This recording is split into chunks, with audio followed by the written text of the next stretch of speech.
हाँ भाई स्टूडेंट्स, कैसे हैं आप लोग? बढ़िया। चलिए मैं भी बढ़िया हूँ। चैप्टर 2 में न्यूमेरिकल प्रैक्टिस हम लोग कर रहे थे। चलिए आगे बढ़ते हैं हम लोग। एक न्यूमेरिकल मैंने लिया हुआ है। एक थिन वायर है जिसकी लेंथ कितनी दे रखी है 21.7 सेंटीमीटर। ठीक है, उसका रेडियस दे रखा है 0.46 mm। ठीक है, ये सेंटीमीटर में है, ये mm में, तो हम क्या करेंगे, इस mm को सेंटीमीटर में चेंज कर लीजिए।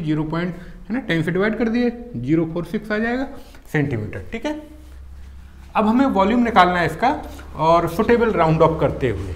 ठीक है, तो वॉल्यूम का फार्मूला देखो, ये वायर है, ये इसकी रेडियस हो गई, ये लेंथ हो गई, यानी ये एक सिलेंडर टाइप में हो गया। तो वॉल्यूम सिलेंडर का क्या होता है, पाई आर स्क्वायर एल। ठीक है ना, तो बस फार्मूला पुट कर दो, पाई 22/7 आर स्क्वायर 0.046 का स्क्वायर इंटू एल 21.7, और यहाँ से ये आंसर आ गया। ये क्वेश्चन मैंने ये बताने के लिए नहीं किया हुआ है, केवल राउंड ऑफ करने के लिए। तो राउंड ऑफ इसको कैसे करना होगा, देखो लेंथ और ये आर, ये पूरा मल्टीप्लाई वाला केस है, मल्टीप्लाई वाला केस है पूरा।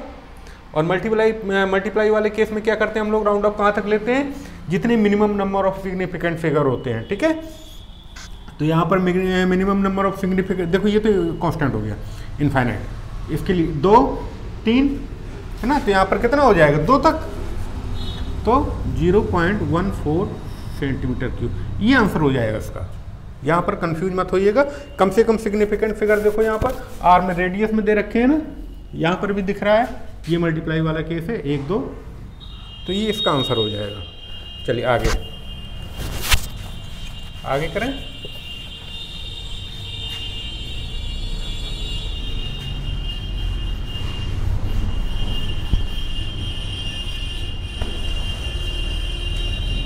एग्जाम्पल, क्यूब दे रखा है जिसके साइड दे रखी है, side is equal to 2.342 metre. इसको वॉल्यूम निकालना है सुटेबल राउंड ऑफ करते हुए। ठीक है, तो वॉल्यूम का फार्मूला, क्यूब के केस में volume is equal to side का क्यूब, तो 2.342 मीटर का क्यूब किया जाएगा, और यहाँ से आंसर जो हमें मिलेगा 12.84569 मीटर क्यूब। ये आंसर लिखा जाएगा क्या? नहीं, इसको राउंड ऑफ करेंगे। कहाँ तक राउंड ऑफ करेंगे, देखो हाँ, ये मल्टीप्लाई वाला केस है, क्यूब कर रहे हैं ना, 1 2 3 4 है ना, तो ये हटाएंगे 5, ये हटाया, लेकिन 5 के बाद देखो ज़्यादा लिखा हुआ है ना, तो कितना हो जाएगा 12.88 कितना हो जाएगा 5 मीटर क्यूब, ये आंसर हो जाएगा। नोट करो जल्दी से इसको।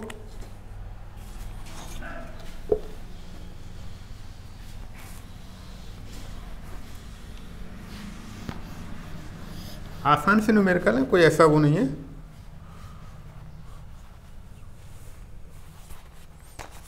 चलिए एग्जाम्पल और लेते हैं। मास दिया हुआ है 9.23 kg, वॉल्यूम दिया हुआ है 1.1 मीटर क्यूब। ठीक है, तो डेंसिटी निकालना है सपोज आपको। क्या होता है, density is equal to mass upon volume. ठीक है, तो मास तो दे ही रखा है 9.23 डिवाइडेड बाय 1.1, और आंसर आ जाएगा यहाँ से 8.39 है। अब देखो आंसर क्या लिखा जाएगा, डिवाइड वाला केस है, minimum number of significant figure 2 है, तो आंसर विल बी, ये लिख देना आप, kg पर मीटर क्यूब।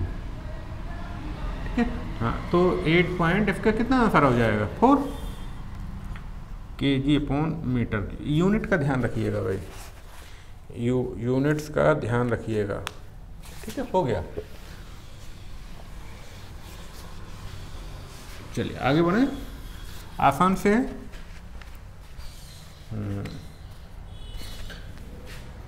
क्या लिखा हुआ है, एक रेक्टेंगुलर स्लैब है,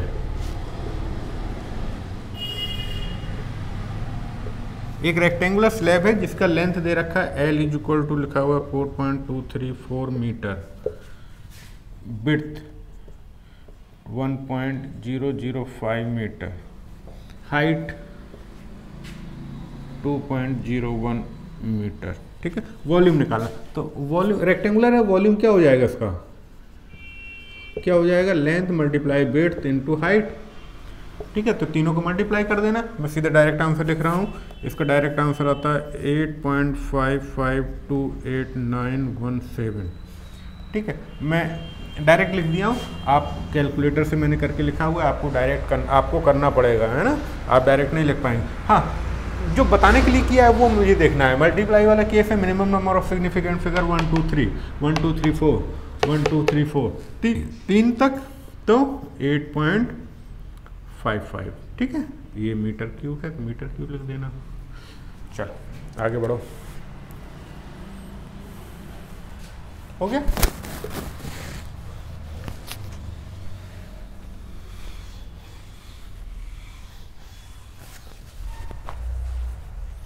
एग्जाम्पल, स्फीयर एक दिया हुआ है, स्फीयर, इसका रेडियस दिया हुआ है r = 2.1 प्लस माइनस 0.5 सेंटीमीटर। ठीक है, इसका सरफेस एरिया निकालना है। Find surface area. तो अब इसमें देखो फार्मूला पता होना चाहिए, सरफेस एरिया का फार्मूला क्या होता है। सरफेस एरिया का फार्मूला क्या होता है, S = इस पर्टिकुलर केस में स्फीयर में S = 4πr²। तो ये तो आपको करना पड़ेगा, फार्मूला याद करने का काम तो आप ही कराएगा। R कितना दे रखा है, 2.1 दे रखा है। अभी हम एरर की बात बाद में करेंगे, इसका स्क्वायर कर दो और ये आया 55.44। क्या ये सही आंसर होगा?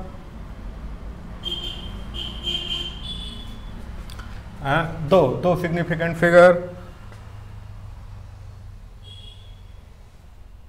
हाँ, यहाँ पर थोड़ा सा देखो, अगर हम सिग्निफिकेंट फिगर के अकॉर्डिंग करेंगे तो फिर हमें पूरा सिग्निफिकेंट वाला वो ध्यान रखना पड़ेगा। ये मेन क्वेश्चन एरर का है, इसलिए एरर पर फोकस किया हुआ है। तो जो आंसर आया हुआ है और लोगों ने किया हुआ है उसके अकॉर्डिंग मैं इसको बताऊंगा ताकि आपको कंफ्यूज ना हो।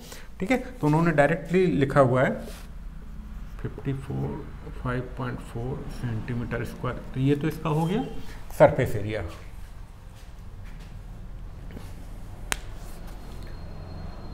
ठीक है, चलिए आगे बढ़ते हैं। हाँ, एरर भी तो निकालनी है अभी हमें।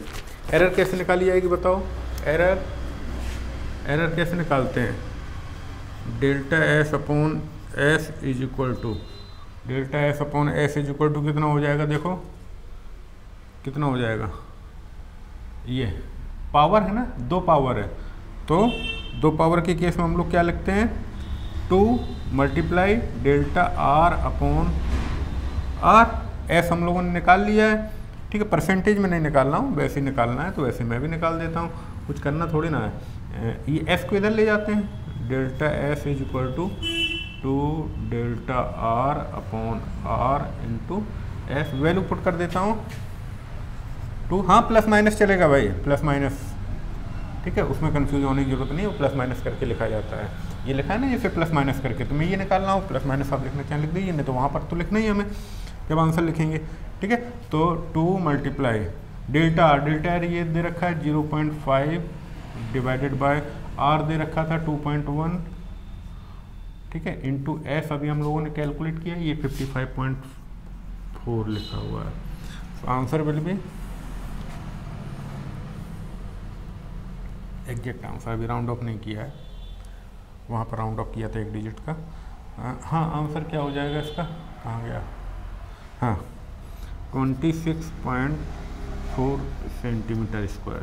तो ये इसका आ गया ΔS, यानी एरर में कितना वो आया है। तो आंसर हमारा क्या हो जाएगा, हम क्या लिखेंगे, surface area S plus ΔS plus minus = क्या लिखेंगे हम? देखो वो आया हुआ है 55.4 प्लस माइनस, ये कितना आया हुआ था प्लस माइनस में? अरे प्लस माइनस है भाई, उसमें कंफ्यूज मत होना। ठीक है, तो ये आया है 26.4, ठीक है, सेंटीमीटर स्क्वायर। ये आंसर हो जाएगा, नोट कर लीजिए इसको। चलिए आगे बढ़ते हैं। आसान सा बहुत क्वेश्चन कर चुके हैं, इसीलिए हमें आसान लगने लगे, नहीं तो यही क्वेश्चन बहुत डिफिकल्ट हो जाते हैं अगर हम किए नहीं होते। लेकिन अब हम लोगों ने इतने ज़्यादा क्वेश्चन कर लिए हैं, यही सब क्वेश्चन हमें आसान लग रहे हैं।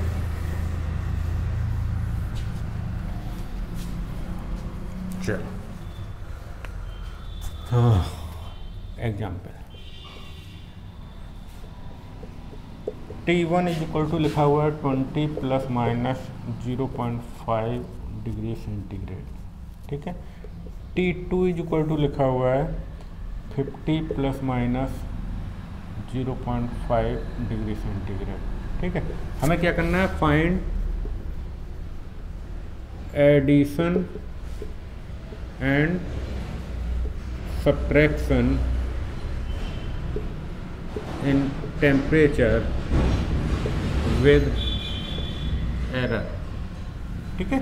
तो आसान सा ही है, मैं डायरेक्ट लिख देता हूँ T1 plus T2 is equal to, देखो T1 प्लस T2 जब हम बात करते हैं तो टेम्परेचर इसी तरह 70 ऐड हो जाएगा, ठीक है। और जब ऐड करते हैं तो ऐड करने के केस में एरर क्या होती है, दोनों की ऐड हो जाती है ना, प्लस माइनस करके हम क्या कर देते हैं, दोनों का ऐड कर देते हैं, तो कितना हो जाएगा सीधा 0.5 यानी 1.0, ये आंसर हो जाएगा। तो यहाँ पर हमें क्या लिखना चाहिए, T1 प्लस T2 नहीं लिखना चाहिए, क्या लिखना चाहिए, T1 plus T2 plus minus delta T1 plus T2, ये लिखें, ठीक है।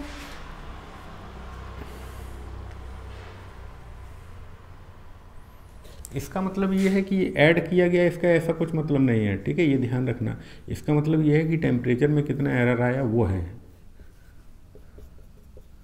एरर है ये पूरा, ठीक है। ये मतलब जैसे मैं एक और बताता हूँ, T1 माइनस T2, तो देखो यहाँ पर 1 मिनट, T2 ज़्यादा है तो मैं T2 माइनस T1 कर देता हूँ, ठीक है। T2 माइनस T1, जब हमने डिफरेंस निकाला यहाँ पर मैंने क्या लिखा, डेल्टा T2 माइनस T1, लेकिन इसका ये बिल्कुल भी मतलब नहीं है कि यहाँ पर ये माइनस किया जाएगा, ठीक है। एरर हमेशा दोनों की ऐड होती है, प्लस एडिशन या सब्ट्रैक्शन के केस में।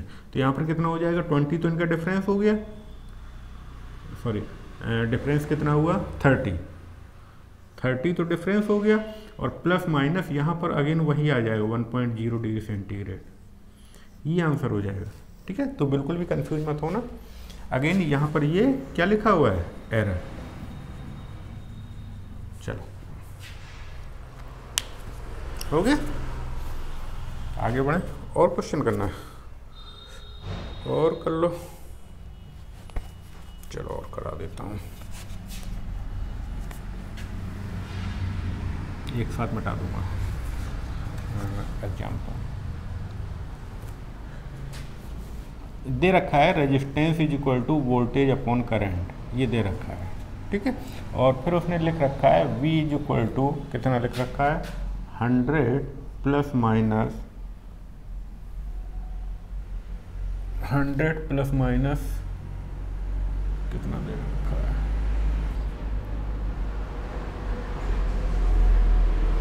0.5,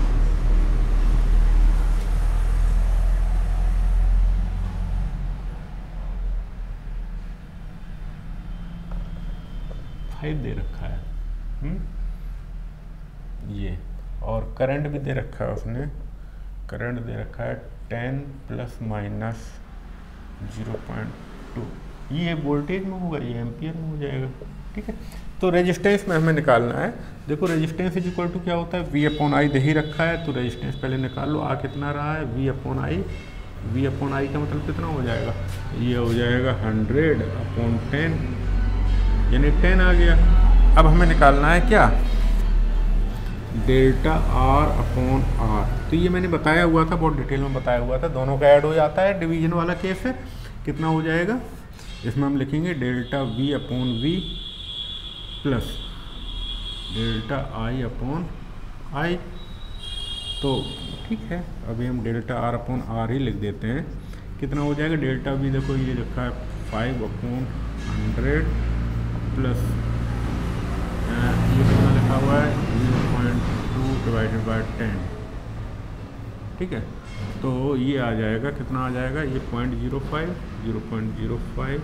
प्लस 0.02, ये आ गया 0.07, जेम्स बॉन्ड, चल हाँ, तो अब ये निकालना है ना रेजिस्टेंस में error, delta R is equal to कितना हो जाएगा 0.07 इंटू आर।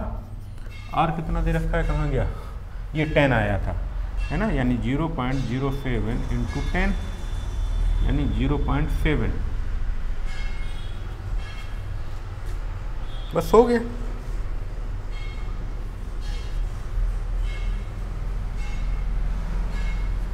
या फिर तो ये हो गया, ठीक है, डेल्टा आर में एरर हमने निकाल दिया। या फिर कहा जाए, अगर मान लीजिए कह दिया जाता है, इसको मैं हटाता हूँ, इसको ना करके मैं कह देता हूँ कि सीधा एरर बता देता हूँ ना, परसेंटेज एरर के रेजिस्टेंस में कैसे निकालेंगे, delta R upon R into 100, तो सीधा निकाल दो। एक्चुअली मैं आंसर में वही दिया हुआ था, इसीलिए मैंने उसको मिटा के कर दिया, कंफ्यूज हो जाओगे, क्या फ़ायदा। हाँ, तो ये कितना आया था, हाँ 0.07 इंटू 100, तो यहाँ से कितना आ गया 7% आंसर आ गया। वो पता नहीं आप लोग कहते हैं सर 0.7 क्या लिख दिया, ये क्या लिख दिया, वो क्या लिख दिया, दैट्स वाई। चल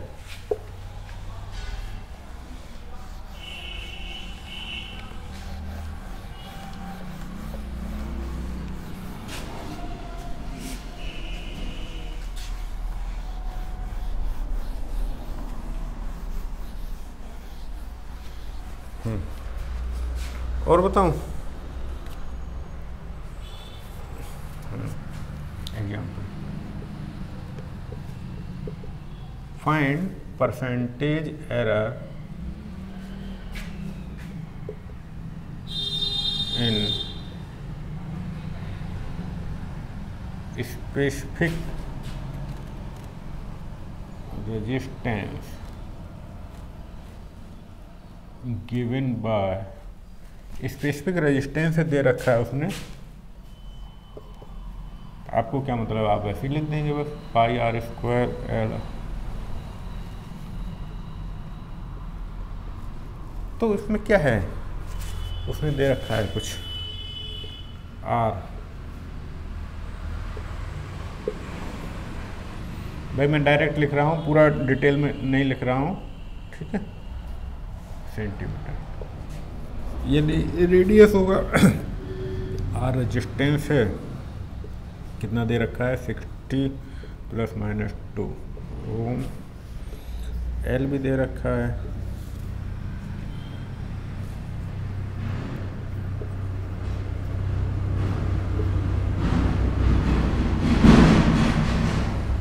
तो डेल्टा एल अपॉन एल।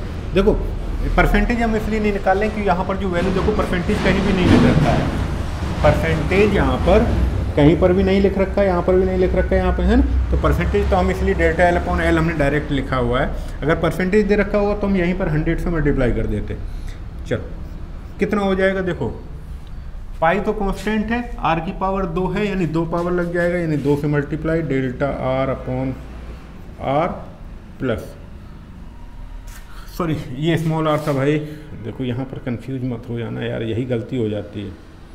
हाँ स्मॉल आर, हाँ कैपिटल इसमें 1 है, delta R upon R, L ऊपर जाएगा -1, हमें माइनस से कोई मतलब नहीं होता है, हमें किससे मतलब होता है, पावर से, और डेल्टा एल अपॉन एल, बस हो गया आंसर। यहाँ से आंसर आ जाएगा 2 मल्टीप्लाई डेल्टा आर कहाँ गया, ये है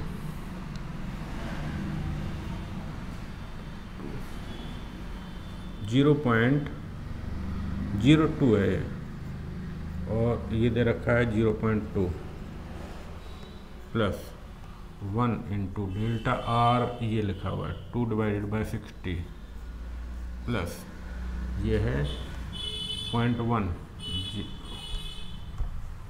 1 मल्टीप्लाई 0.1 डिवाइडेड बाय 150, ठीक है। तो इसका आंसर जो आता है, मैं सीधा आंसर लिख रहा हूँ,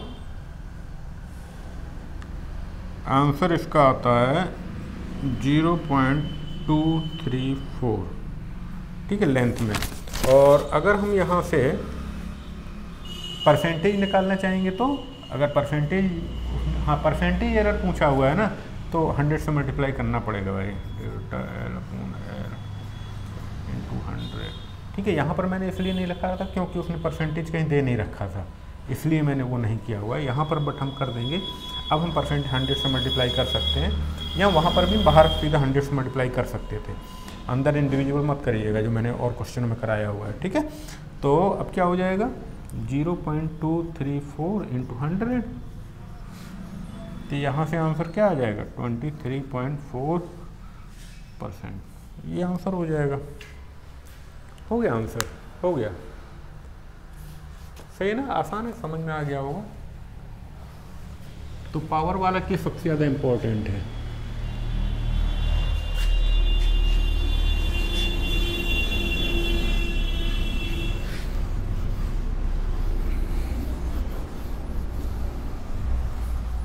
और करें, देखो एग्जाम्पल लिखते हैं। एक फिजिकल क्वांटिटी है, दे रखी है, क्या मतलब है, क्या लिखा हुआ है, आपको तो सॉल्व करने से मतलब है।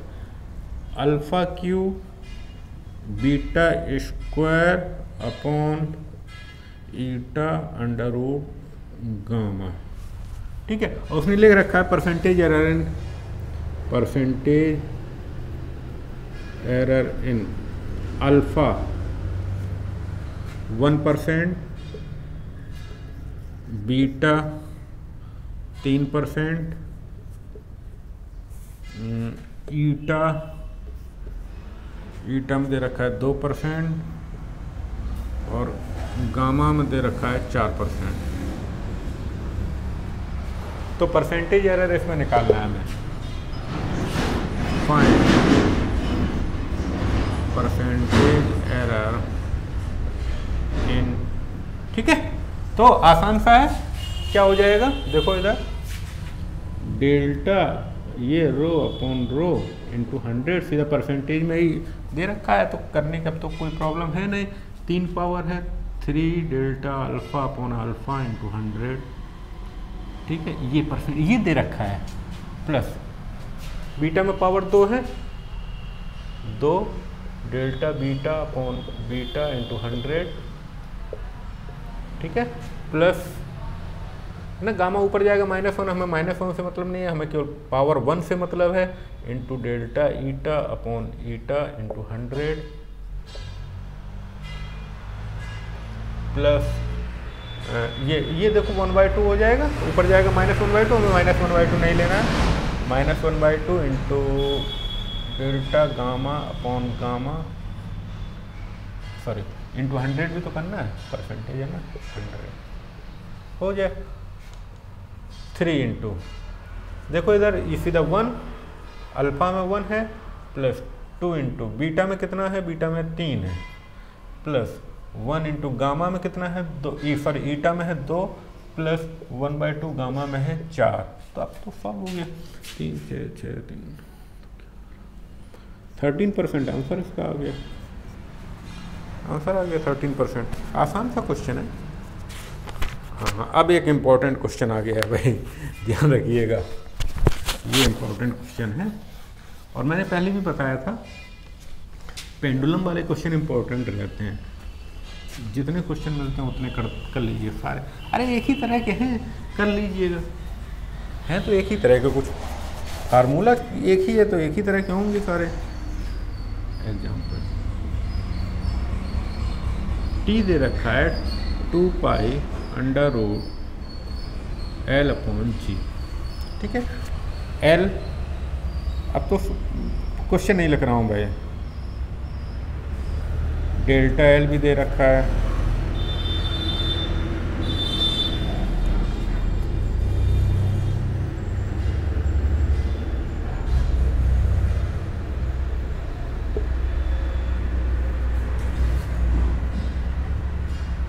तो यहाँ पर कैपिटल देखो, for 100 oscillations time is equal to 90 seconds, तो capital T will be 90 upon 100, ठीक है। और इसके बाद फिर लिख रखा है हाँ, रिजोल्यूशन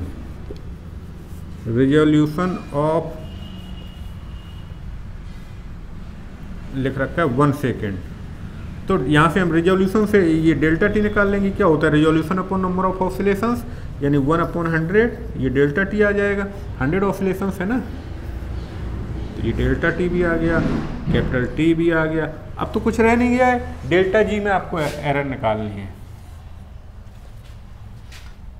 फाइंड परसेंटेज एरर इन जी, ठीक है, जी में निकालनी है। तो ये लिखा हुआ है, कुछ नहीं है यार। देखो इस इक्वेशन को दोनों तरफ स्क्वायर कर दो तो क्या हो जाएगा, T square is equal to 4 pi square L upon G. यहाँ से जी को थोड़ा कायदे से लिख लो, जी इज इक्वल टू कितना हो जाएगा, 4 pi square L upon T square, यही है ना, हो गया बस। तो अब क्या लिखेंगे हम, एरर देखो जी में एरर कैसे बताते हैं, डेल्टा जी अपॉन जी इंटू 100। परसेंटेज एरर का मैं लिख रहा हूँ, सीधा परसेंटेज एरर ही निकाल देते हैं ना। हाँ, ये कितना हो जाएगा, कांस्टेंट एल में पावर 1 है तो 1 into delta L upon L into 100। अरे ये 1 मल्टीप्लाई होगा यार, हाँ, प्लस ये power 2 delta T upon T into 100, हो गया बस। सॉल्व कर लो इसको, क्या आता है, डेल्टा एल देखो ये दे रखा है 0.1 अपॉन एल 20 इंटू 100। अरे मैन फोकस मेरा अभी क्वेश्चन पर है, राउंड ऑफ पर नहीं है। हाँ, डेल्टा टी ये है, डेल्टा टी कितना आया था, 1/100 डिवाइडेड बाय कैपिटल टी, क्या कहाँ, ये लिखा हुआ है 90/100 इंटू 100, ठीक है। इसको सॉल्व कर लीजिएगा, इसको सॉल्व कर लीजिएगा, और ये सॉल्व करने पर देखो कितना आता है, ये तो 0.5 दिख ही रहा है हमें, 5 प्लस 100 से 100 कैंसिल हो गया, ये आ रहा है 100 से 100 गया, ये 2.22, ये आ जाएगा 2.72। हाँ ठीक है, तो इसको हम अप्रॉक्सीमेट करके कितना लिख दें, कितना लिख दें, कितना लिख दें,